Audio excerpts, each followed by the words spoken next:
Yesterday, at the Committee on Chinese Interference, David Johnston confirmed that he based his report on only partial information. He didn't even take the time to speak to the Chief Electoral Officer or the Elections Commissioner.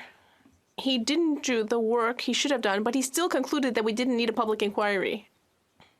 Mr. Speaker, Mr. Johnston showed himself that his report was lacking in rigor and that his conclusions should be questioned. He himself discredited his own report.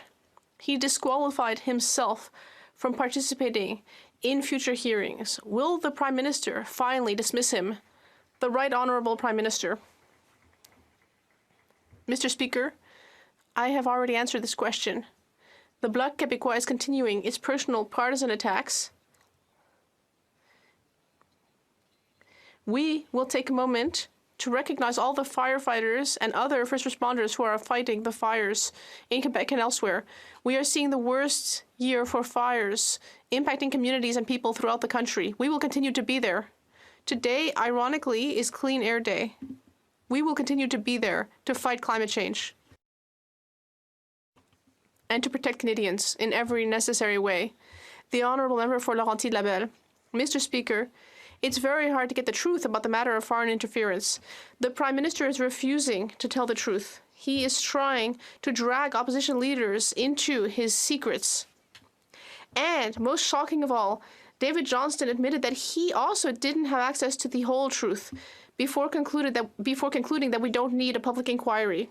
Mr. Speaker, the Prime Minister has two options. He either dismisses Mr. Johnston and seriously considers a public inquiry, or he confirms that the entire process is an attempt to hide the truth. Which will he choose?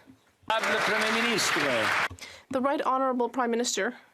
Mr. Speaker, I have already answered this question. I spoke to Premier Legault this weekend and mayors of various communities and Indigenous communities in Quebec affected by the forest fires. And I would like to reassure them that the Canadian Armed Forces will continue to be there for Quebecers who fear for their lives, for their homes, their communities.